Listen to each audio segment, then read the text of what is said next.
Olha, o comportamento do mercado de trabalho no período pós-crise traz dados curiosos, interessantes, que podem significar um bom futuro para quem mora aqui no Espírito Santo, para quem trabalha aqui no nosso estado, né? Está aqui Matheus Magalhães, ele é economista e é coordenador de estudos econômicos do Instituto Jones. Tudo bem, Matheus? Boa tarde. Boa tarde, Giovanni. Que dados são esses? Bem, de acordo com alguns dados divulgados pelo Ministério do Trabalho e Emprego, como os dados relacionados ao Cadastro Geral de Emprego e Desemprego, o CAGED, o Espírito Santo, em termos totais, vem apresentando um desempenho, na verdade, ruim em termos de geração de postos de trabalho formais. Agora, quando você começa a analisar esses números mais detalhadamente, você consegue assistir a algumas tendências positivas que podem constituir um efeito bom no longo prazo. Sim. Te dou um exemplo. A agropecuária foi o setor que apresentou a maior queda em termos de emprego formal e isso acabou afetando o número total de empregos formais no estado como um todo.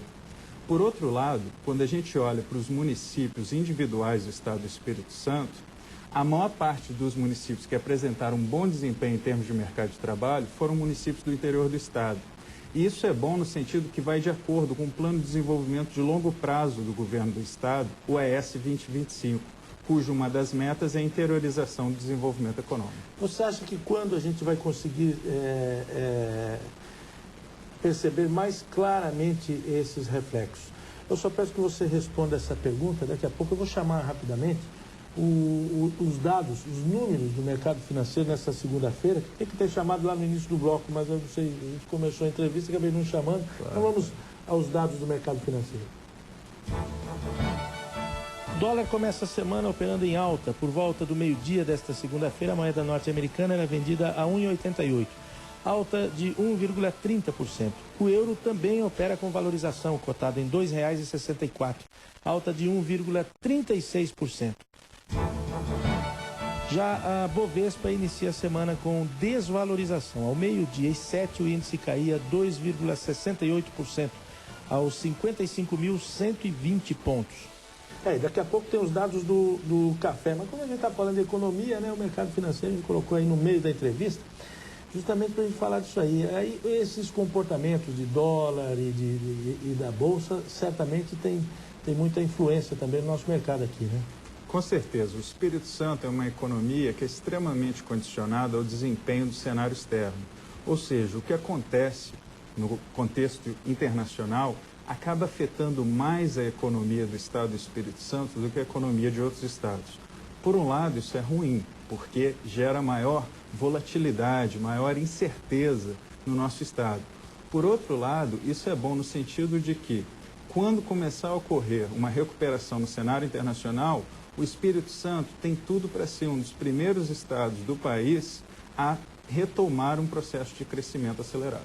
Quer dizer, eu perguntei anteriormente quando a gente vai sentir os reflexos dessa recuperação no emprego, e de certa forma você já respondeu parte dessa pergunta, né? Mas precisamente você acha que quando a gente começa?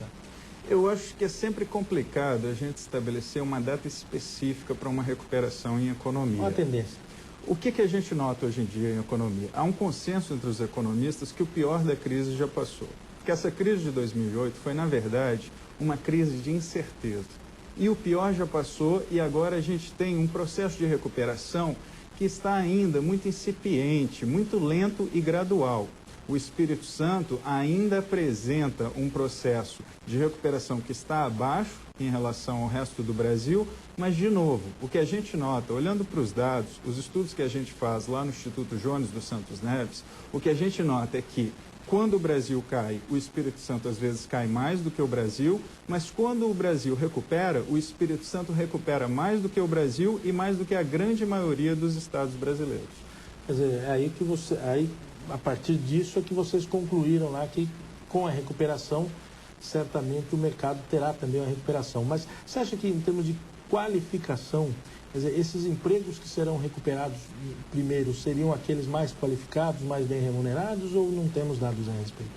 Olha, o que a gente já pode falar nesse momento vai de acordo com o debate que existe em economia hoje em dia, de que com a crise, os empregos que são mais afetados são os empregos que exigem menor qualificação. quem tem mais qualificação, quem tem maior grau de instrução, maior grau de escolaridade, em geral não sofre tanto com os impactos da crise quanto quem não tem. Uma outra coisa que é muito importante a gente falar é que aqui a gente está falando de um potencial de crescimento. Não quer dizer que o Espírito Santo necessariamente vai crescer, mas um dos últimos estudos que a gente fez lá no Instituto Jones Santos Neves demonstra que o Espírito Santo é o segundo estado do Brasil em termos de crescimento da produtividade, o que é um dos fatores condicionantes para a retomada do crescimento de longo prazo. Perfeitamente. Matheus, muito obrigado pela entrevista. Boa tarde. Eu que agradeço. Boa tarde. Você fica agora com a cotação do